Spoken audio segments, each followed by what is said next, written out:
Happy Juneteenth. This is going to be back to the original purpose of my YouTube channel to talk about my books and promote them. I've been kind of getting off the subject lately, but you can't help it when the world is what it is. I'm trying to stay on topic as much as possible, but I just want to do a couple of shout outs.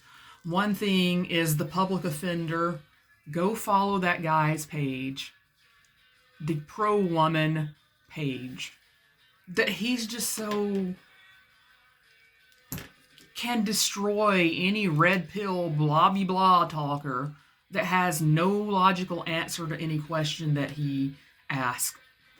These red pill guys are the biggest deflectors ever. By the way, I'm going through and finding a bunch of pens and deciding whether or not they have ink and just throwing them out if they don't, because I don't know what else to do with them. And I found this in my desk. I'm not even sure what that is. I'll have to open it up in a minute. Anyway, one of the best things I found was this velvet book that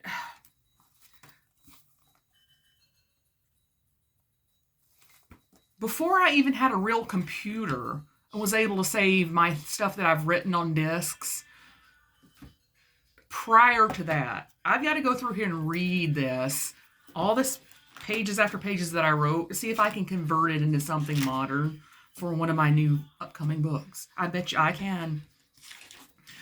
But I am flipping through this book, obviously. Draven and Dee, like, I'm gonna have to figure out who Draven and Dee were. I just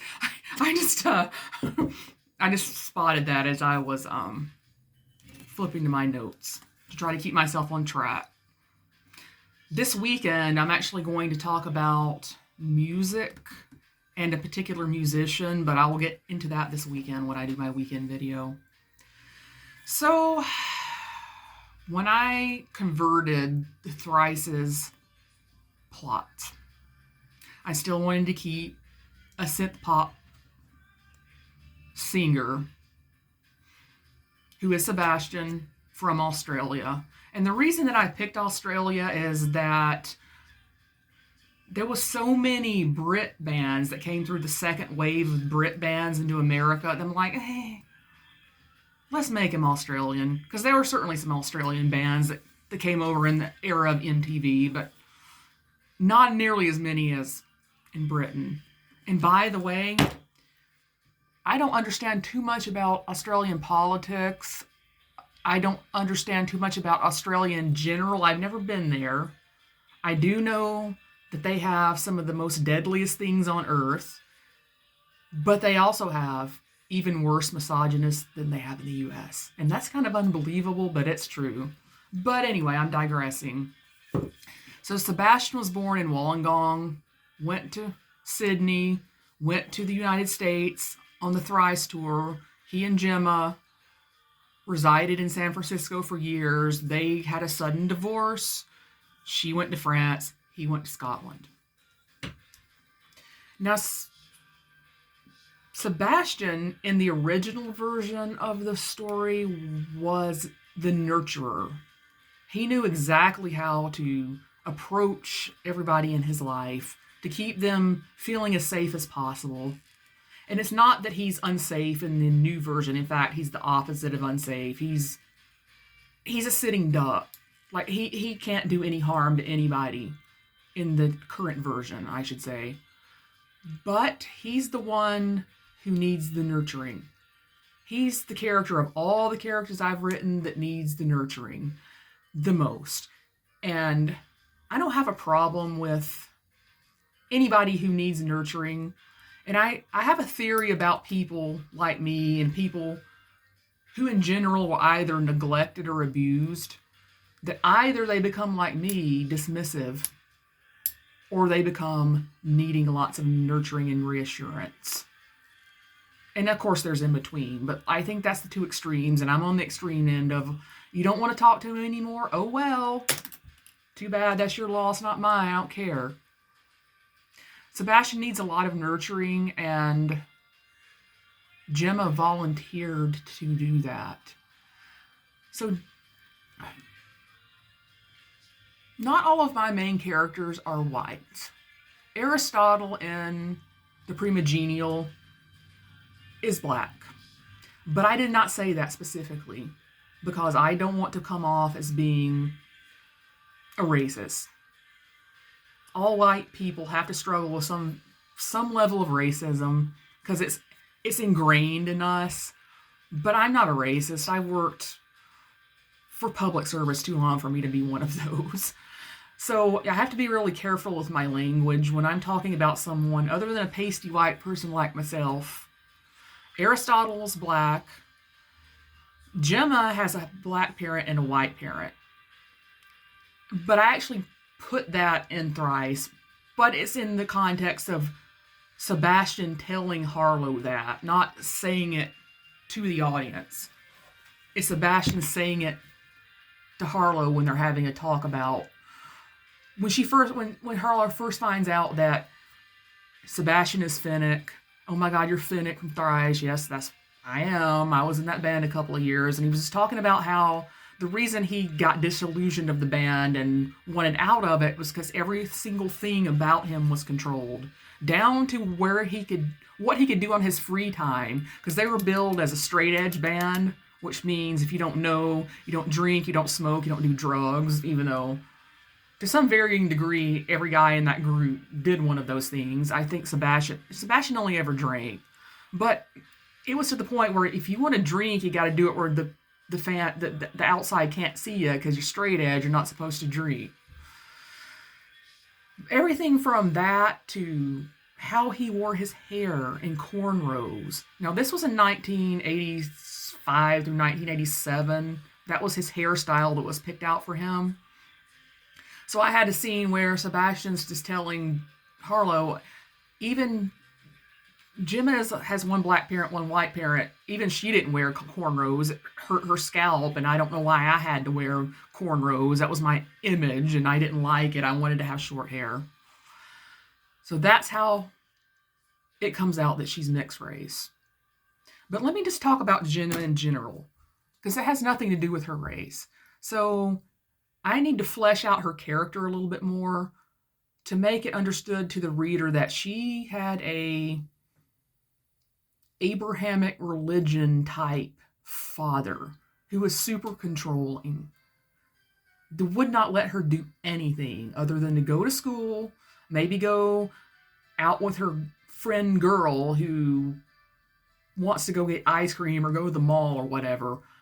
But even that was a stretch for her to be able to be allowed to do it.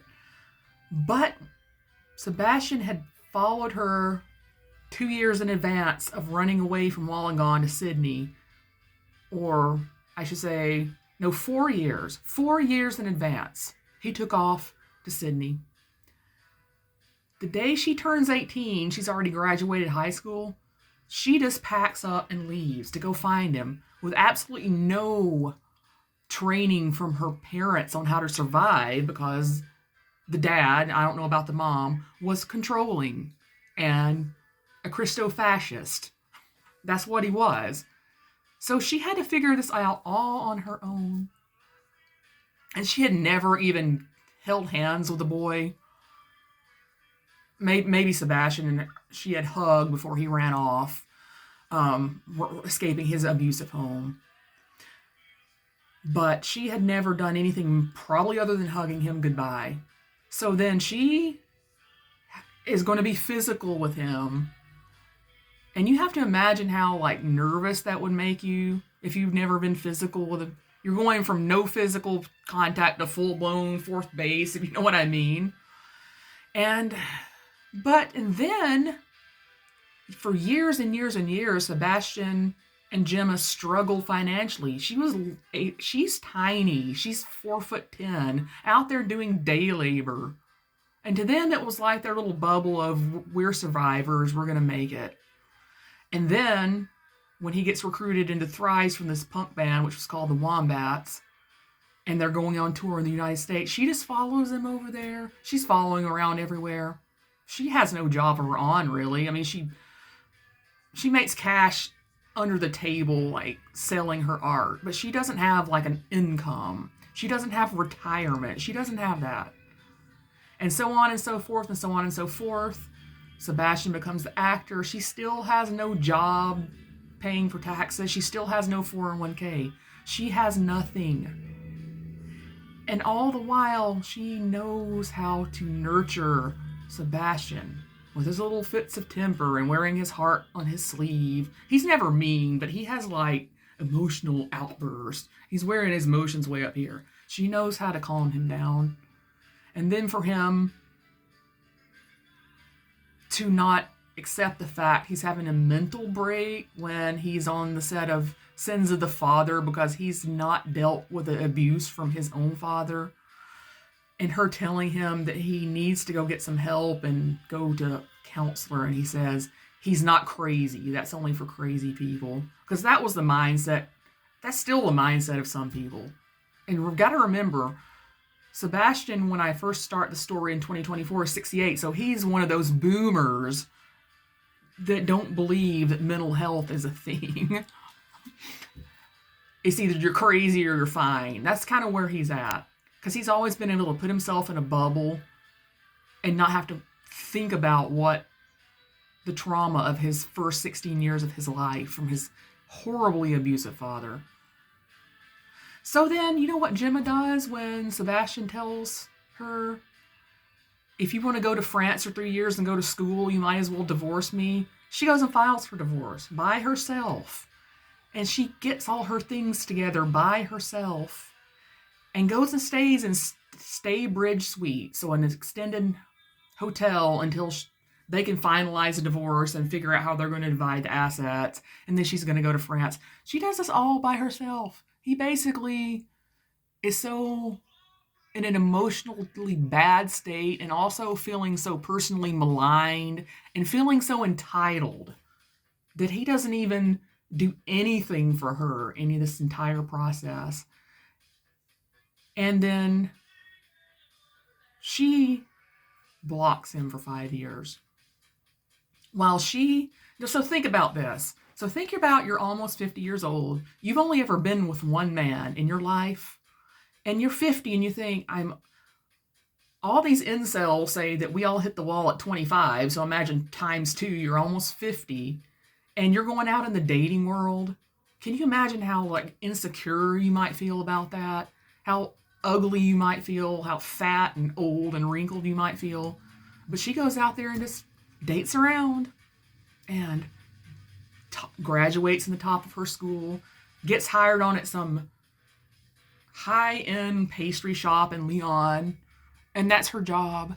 And then she gets to live in her house by herself because she don't let no guy live in her house other than overnight. You can bring a toothbrush and a change of clothes, that's it. You're not living with me.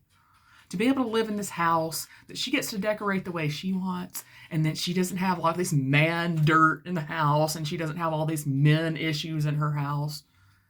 And then after the 5 years when she unblocks Sebastian, to have the courage to initiate them getting back together as friends.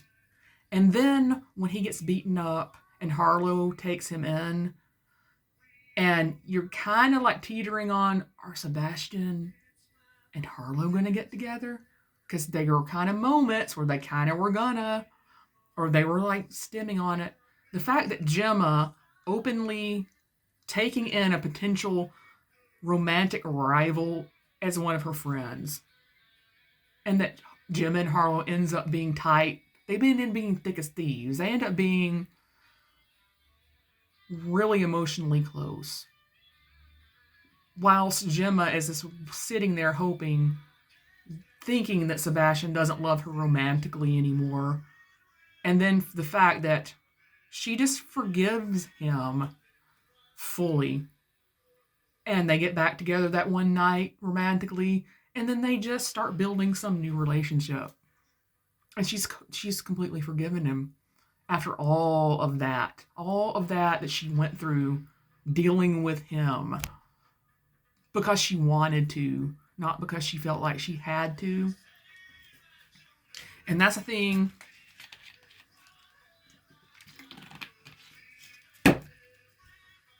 all these red pill men are like, oh, why don't the women want to cook and clean and nurture anymore? Maybe they never wanted to do that, but some of them wanted to do that, and that included Gemma and that included Harlow.